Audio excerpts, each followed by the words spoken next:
Hey guys, இன்றைக்கி இந்த வீடியோவை நச்சுன்னு இருக்க ஒரு கேள்வியோட ஆரம்பிப்போம்.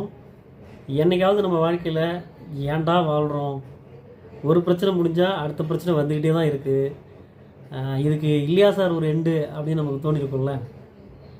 அப்படி நம்ம உட்காந்து யோசிக்கும் போது பணப்பிரச்சனை, படிப்பு பிரச்சனை, லவ் பிரச்சனை, லைஃப் பிரச்சனை, இந்த மாதிரி பல பிரச்சனைகள் இருக்கும். சரிங்களா? இந்த பிரச்சனையெல்லாம் அடித்து பஞ்சா தெருக்கி விடுற மாதிரி ஒரு 2000 வருஷத்துக்கு முன்னாடியே நம்ம வல்லு பாய் என்ன சொல்லியிருக்காரு. வல்லு பாயின்றீங்க, நான் யாரை சொல்கிறேன்னா அப்படின்னா வல்லூர் பாயை தான் சொல்கிறேன். சரிங்களா? இவர் என்ன சொல்லியிருக்காரு அப்படின்றத தான் பார்க்க போகிறோம். வல்லு பாய் தான் சொல்லியிருக்காரு. அப்படி என்ன சொல்லியிருக்காரு, மாசா அப்படி என்ன சொல்லியிருக்காரு அப்படின்றதான் பார்க்க போகிறோம். திருக்குறள் சீரீஸ் போயிட்டுருக்கு. இன்றைக்கி நம்ம பார்க்க போகிற திருக்குறள் என்ன அப்படின்னா கடவுள் வாழ்த்து அதிகாரத்தில் இன்றைக்கி 10வது திருக்குறள் தான் நம்ம பார்க்க போகிறோம். இதுக்கு முன்னாடி 9 திருக்குறள் நம்ம சேனலில் அப்லோட் பண்ணியிருக்கோம். விருப்பம் இருக்கிறவங்க அதையும் போய் இன்ஸ்டால் பண்ணி பார்க்கலாம். திருக்குறள்னு ஒரு ப்ளேலிஸ்ட்டே இருக்குது, அதை ஓப்பன் பண்ணி பார்த்தீங்கன்னா ப்ராக்டிக்கல் லைஃப் கூட கனெக்ட் பண்ணி ஒரு வீடியோ போட்டுட்ருக்குறோம். ஸோ இன்ட்ரெஸ்ட் இருக்கிறவங்க பாருங்கள். இன்றைக்கி என்ன திருக்குறள் பார்க்க போகிறோம் அப்படின்னா, பிறவி பெருங்கடல் நீந்துவோர் நீந்தார், இறைவனடி சேராதார். இதுதான் குறள். இதுக்கு இப்போ அர்த்தம் என்னன்னு பார்ப்போம். இந்த குறளில் திருவள்ளுவர் இந்த வாழ்க்கைன்றது ஒரு பெருங்கடல்.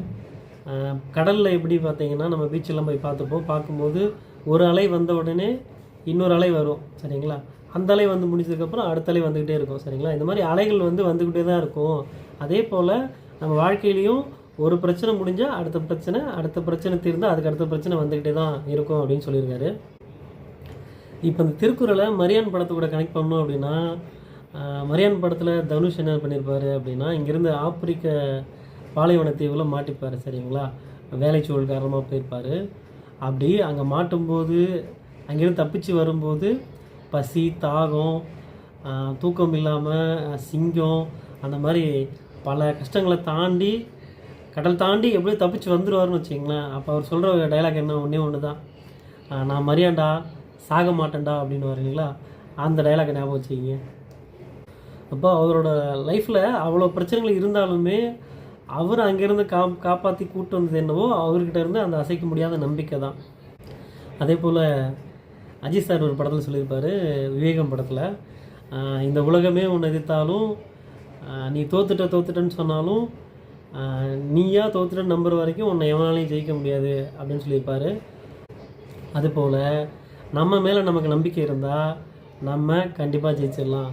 இப்போது நம்ம உண்மையாலுமே ஒரு கடலுக்குள்ளே மாட்டிக்கிட்டோம் அப்படின்னா அங்கே நமக்கு நீச்சலே தெரிஞ்சாலும் ஒரு 1 கிலோமீட்டர் 2 கிலோமீட்டர் நீந்தினதுக்கப்புறம் கண்டிப்பாக நம்ம கை கால் டயர்டாகி மண்டையை போட்டுருவோம்.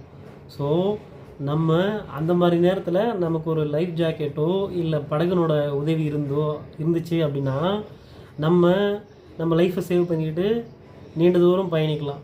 சரிங்களா?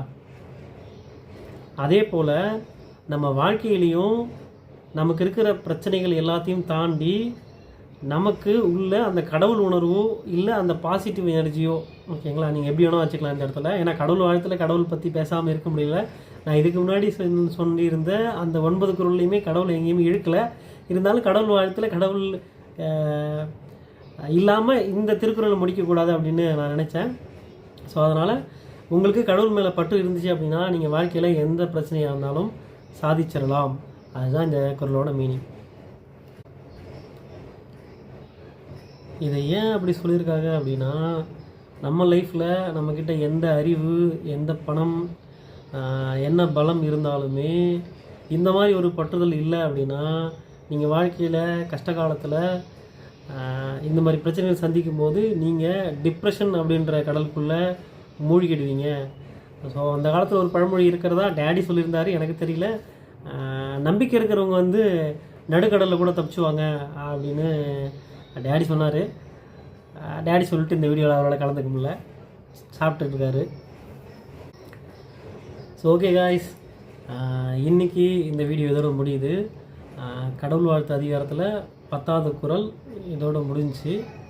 ஸோ காய்ஸ், இன்றைக்கி நீங்கள் இந்த வீடியோவை எங்கேருந்து எந்த நேரத்தில் பார்த்துட்டு இருந்தாலும், உங்களுக்கு கஷ்டங்கள் இருந்தாலும், நீங்கள் உங்கள் நம்பிக்கை அப்படின்ற போட்டை மட்டும் விட்டுறாதீங்க.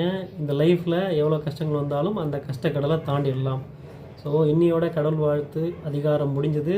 இதுக்கப்புறம் அடுத்த அதிகாரம் வான் சிறப்பு அப்படின்ற அதிகாரத்தை அடுத்த வீடியோவில் இருந்து பார்க்கலாம்.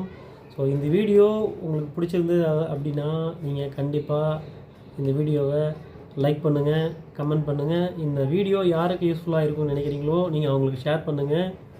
கண்டிப்பாக லிலிஷா கப்புள் விளாக்ஸ் இந்த சேனலை சப்ஸ்கிரைப் பண்ணுங்கள். நிறைய பேர் சப்ஸ்கிரைப் பண்ணாமல் இருக்கீங்க. ஓகே காய்ஸ், அடுத்த திருக்குறள் வீடியோவில் பார்ப்போம். By guys.